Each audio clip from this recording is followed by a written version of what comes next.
Council Chair Oral's robes turned violet before he said a single word. 7 months of silence from human ships had done that to him. The chamber held 900 species, and every one of them watched the color climb his exoskeleton like slow rot. His mandibles clicked twice. Then he spoke. I supported Resolution 4471. I believed limiting human authority protected council independence. His voice caught, an odd thing for a creature bred for ceremony. I was wrong.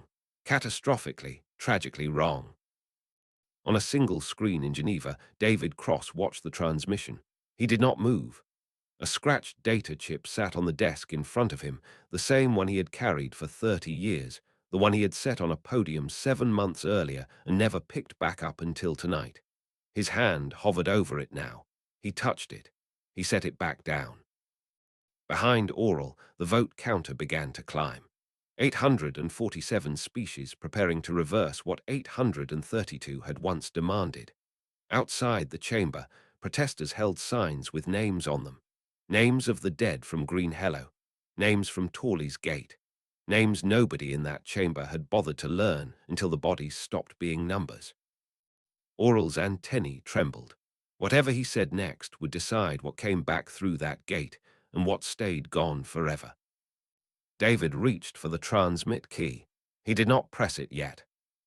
No apology fixes a grave. No speech refloats a gate. No vote undoes 9 million deaths, but the council was about to try anyway. Would you have answered, or would you have let the silence answer for you? Because David hadn't decided. Not yet. 7 months earlier, the chamber had smelled different. Ozone and floor polish, the electric hum of 900 translation collars working at once. No violet in the room that day. Only the eager amber of a council that thought it was finally free. The vote counter had displayed the same wall then, the same organic curve of gold light arching over every tiered seat. But the numbers climbing it meant something else entirely. Resolution 4471 had passed by a margin that left no room for debate. 832 species voted yes. Only 74 voted no. The rest abstained, which meant they agreed but wanted to avoid blame later. David Cross stood at the podium and did not flinch. 30 years of council service had taught him how to hold his face still while something inside him closed a door. He tapped his left ring finger against his portfolio twice, the way he always did before saying something that mattered. You voted that our emergency services are not needed. His voice carried without a microphone. We believe you. A pause, long enough for the amber light to flicker uncertain across a few hundred faces. 72 hours is generous. We could leave today if you prefer. Somewhere in the tiered seats, 4 grey hands gripped an armrest hard enough to leave marks. Councillor Brent had voted no. It hadn't mattered. David pulled a small data chip from his uniform pocket and placed it on the podium's edge. The metal caught the light, scratched along one side from years riding in his pocket through 100 different crises. This contains all transfer protocols, equipment inventories, and ongoing operation details. He said it the way a man reads a grocery list, not a eulogy. Everything you'll need to run rescue and relief without us. It's yours now, free of charge, same as everything else we ever gave you. Council Chair Oral rose from his platform, robes a proud, untroubled amber. The council thanks the ambassador for his cooperation. We are not abandoning anything, David said. You are relieving us of duties you now consider beyond our authority. We simply accept your judgment. The chamber erupted the second he stepped back from the podium. Corinth delegates shouted over each other about precedent. A crystalline engineer's crystal matrix pulsed a rapid, agitated blue. Brent tried to push toward the aisle and got swallowed by the crowd instead. David walked out through the side door without looking back. He did not run. He did not slam anything. He simply left, the same calm way he'd delivered 30 years of council briefings, and the door sealed behind him with a soft, final sound that nobody in the arguing chamber even noticed. 2 systems away, aboard the Mercy-class carrier Halloway, Commander Barnes received the recall order at 400 ship time. He read it twice standing in his sleep clothes, coffee going cold in his hand. Resolution 4471, All Human Emergency Authority, REVOKED. Execute Withdrawal Protocol Alpha. 72-hour window. He didn't ask why. He didn't need to. He set the coffee down and keyed the shipwide channel. All hands, this is the commander. We are standing down from Council Emergency Response, effective immediately. Prep for withdrawal. His voice didn't shake, but his knuckles went white on the console edge. I know some of you have people down there. I know some of you have been running these routes for 15 years. Pack it up anyway. That's an order. By the second day, medical frigates began peeling away from Council orbit. Fire teams stationed on Hellion 7 loaded their gear onto transports without a word to the mining crews they'd worked beside for a decade.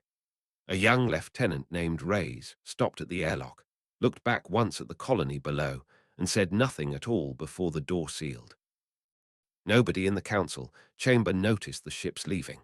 They were too busy arguing about whether Oral had negotiated well or given too much away for free. Behind them, in a data core nobody had bothered to open in 50 years, sat the only complete record of how human crews actually ran a rescue: routes, timing, judgment calls no algorithm had ever replicated. The council owned the files. Nobody owned the knowledge behind them. Hellion 7 didn't have a name that meant anything to most council members. It had ore quotas and a shift schedule, and until 3 weeks after the vote, a human fire team parked in low orbit that could reach any tunnel collapse in under 2 hours. That team was gone now. The mountain came down on the fourth shift, the way mountains do when the support struts haven't been inspected in months because the crews doing inspections got reassigned somewhere else. Cavalry rescue teams launched from the nearest station. They arrived 6 days later. By then, the oxygen in the deepest tunnels had run out. Councillor Brent read the casualty report standing in his office, all 4 of his hands gripping the data pad at once. 2,873 names. He didn't read all of them. He stopped at the 3rd page, at a miner named Doran who had 2 daughters waiting at the surface, gate every shift change for 11 years. Daughters who were still waiting when the rescue team finally cleared the debris.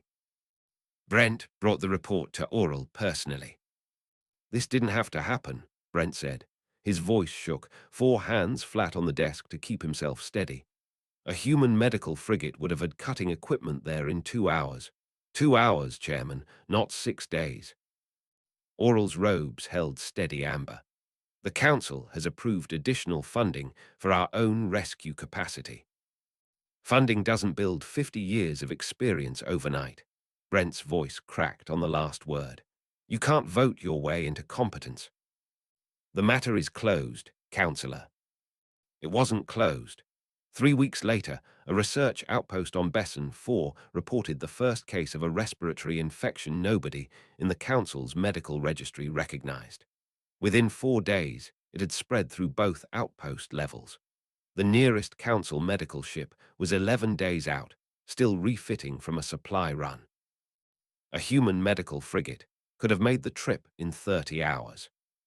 David Cross received the request through an old diplomatic channel that hadn't officially existed since the vote.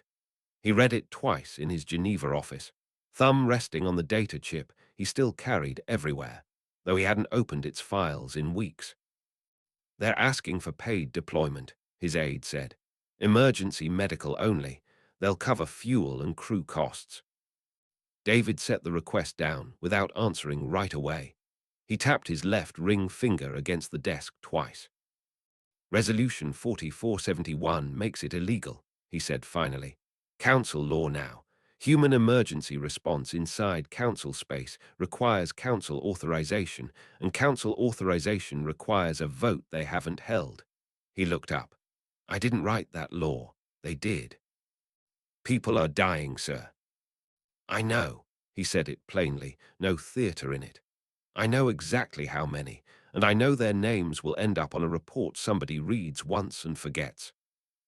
He didn't send the frigate, not because he wanted the deaths, because the law he'd have to break to stop them was the same law that would erase 50 years of precedent the moment anyone in the council decided human help was optional again, available whenever convenient, withdrawn whenever inconvenient. If he broke the rule once for mercy, they would expect it broken every time, and the whole point would be lost. 41 people died on Besson 4 before the council's own ship arrived. Brent read that report too. He didn't bring this one to oral. He locked himself in his office and didn't answer messages for 2 days. Word of both disasters reached the outer colonies faster than the council's own news feeds carried it.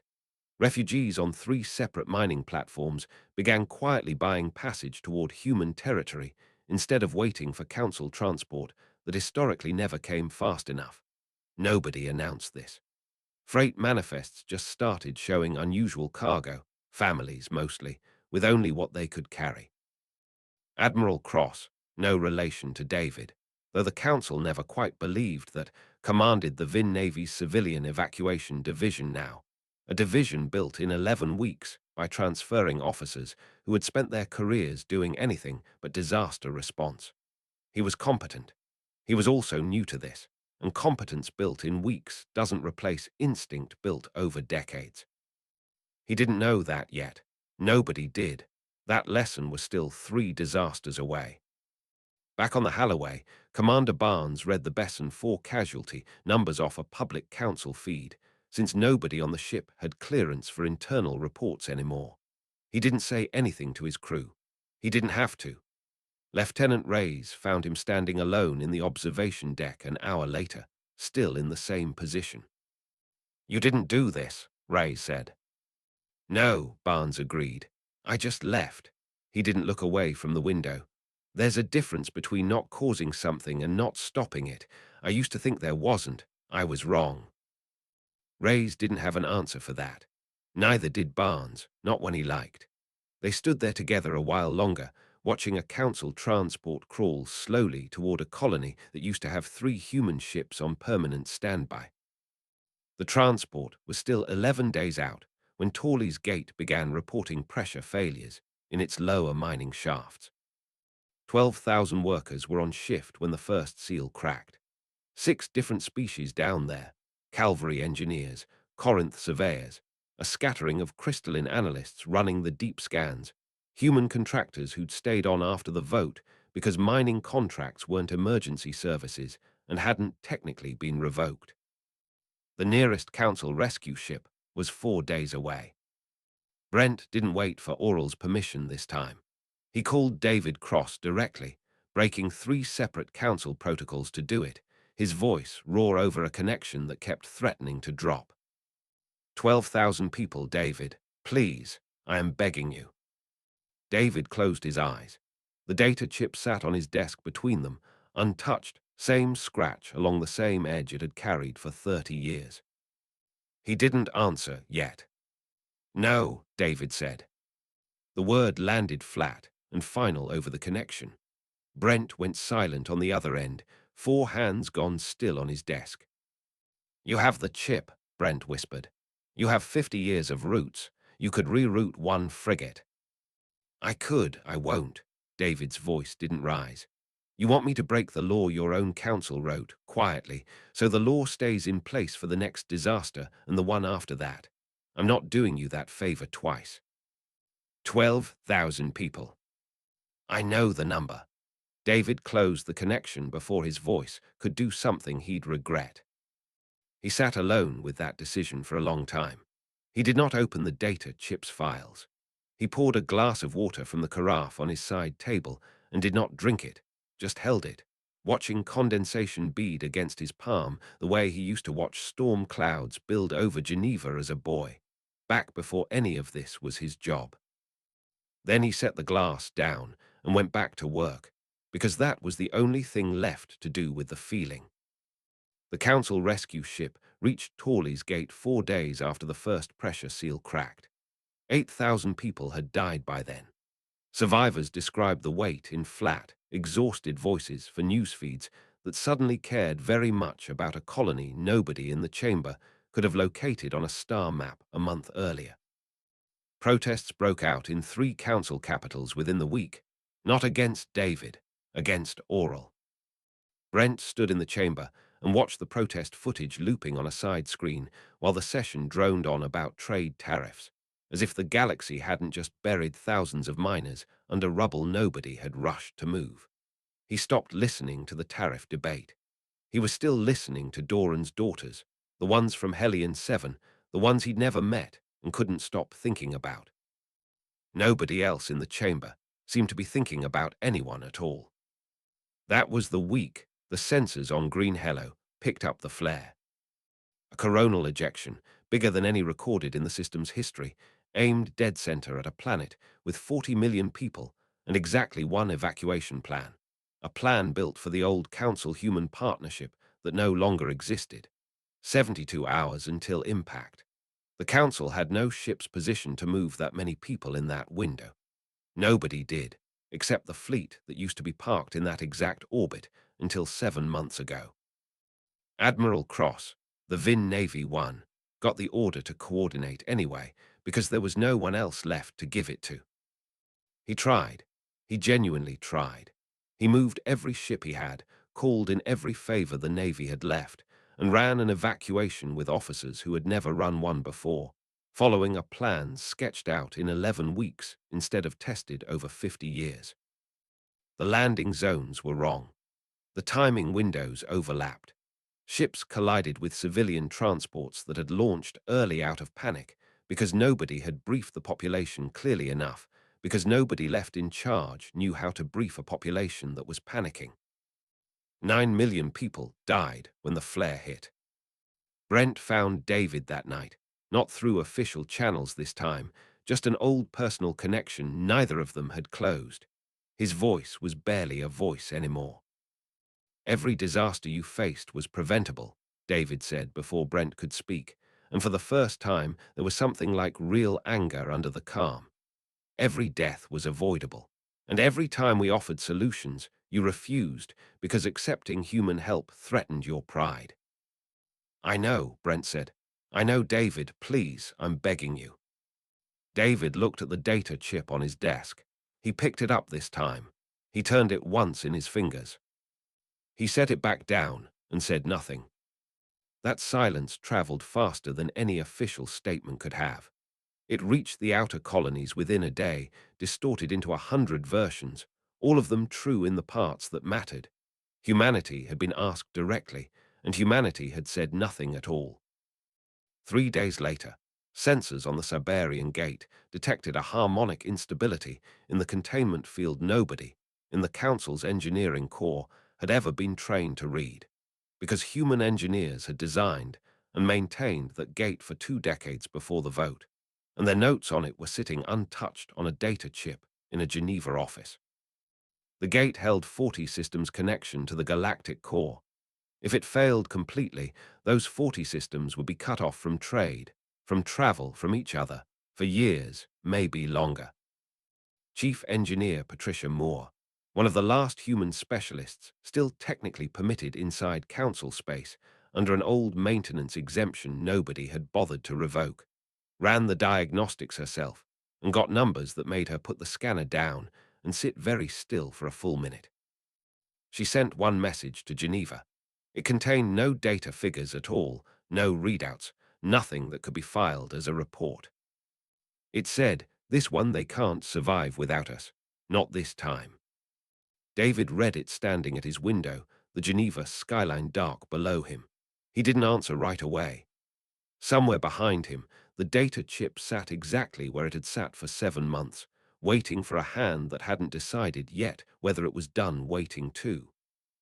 No warning had gone out to the 40 systems. No plan existed to hold them together if the gate failed. No one in the council chamber understood yet how close they were. David finally picked up the chip. He didn't open it. He just held it, the way you hold something you're not ready to let go of and not ready to use either. Then, for the first time in 7 months, he opened a channel to the council chamber himself, unprompted, unrequested. Oral's aide answered, robes flickering a startled amber grey. "Ambassador Cross, we were not expecting." Tell the chairman, David said, that the Siberian gate has less time than his engineers think, and tell him I'm still listening, for now. He closed the channel before the aide could respond, before he could take the offer back, before the part of him that still remembered 50 years of good faith could talk him into saying more than that. The aide's message reached Oral within the hour. By morning, the chairman had called an emergency session. Nobody voted against attending. Oral stood before the full chamber, robes shifting through a violet so deep it looked almost black under the chamber lights. He did not wait for silence. He simply began. 7 months ago, I told this body that limiting human authority protected our independence. His mandibles clicked, slower than usual, like the words cost him something physical to produce. I was wrong. Catastrophically, tragically wrong. No one interrupted. Even the Corinth delegates, loudest of any species in that chamber, sat with their scaled hands folded and said nothing. We lost the miners of Hellion 7. We lost the people of Besson 4. We lost 8,000 souls at Torley's Gate, and we lost millions more when Green Hello burned because we believed competence could be replaced by a vote. Oral's antennae trembled, betraying what his ceremonial voice tried to hide. It cannot. Expertise does not answer to a chamber. It only answers to those who earned it. The vote counter climbed behind him. Species after species entered their choice to reverse resolution 4471, the gold light arching higher with each one, until the final tally settled and held. 847 species voting yes, a number that would have seemed impossible 7 months earlier, back when the chamber had been drunk on its own amber certainty. In Geneva, David watched the tally settle on his screen. He didn't move for a long moment. Then he reached for the data chip on his desk, the one that had sat there through 9 deaths at Besson 4, through Torley's Gate, through Green Hello, through every silence he'd chosen, and every one Brent had begged him to break. He picked it up. This time he didn't set it back down. He opened a channel to the chamber himself. The United Nations acknowledges the Council's apology, David said, and the whole chamber seemed to lean toward the screen at once. We will dispatch engineering teams to stabilize the Siberian Gate immediately. The chamber exhaled as one body, 900 species worth of relief breaking loose at the same moment. David wasn't finished.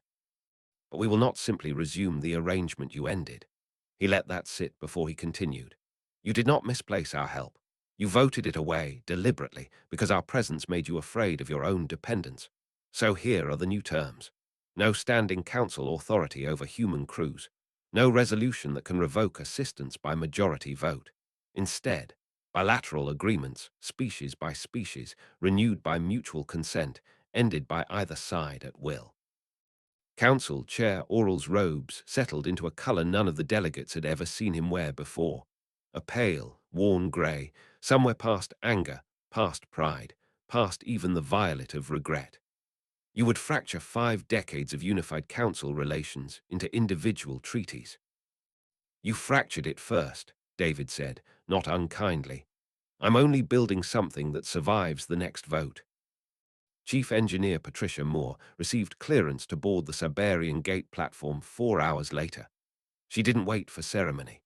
She pulled up the same maintenance logs she'd written years earlier, back when the gate was still officially a human responsibility, and started running repairs a council team could follow but never could have diagnosed alone.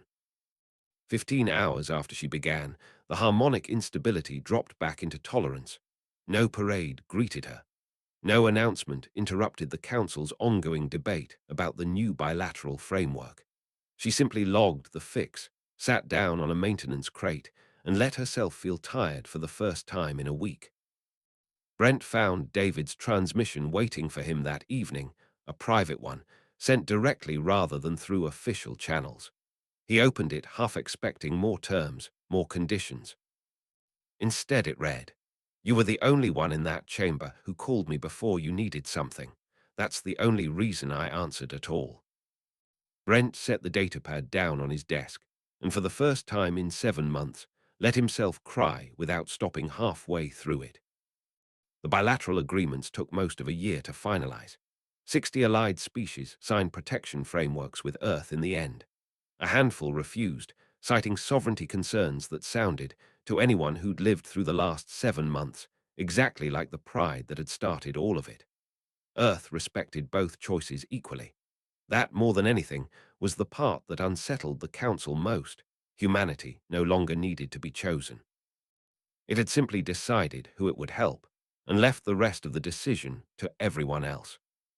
1 year later, David Cross stood at a podium again, this time at the New Earth Embassy, delivering remarks to a room that held far fewer species than the council chamber ever had, and far more honesty than it ever managed either.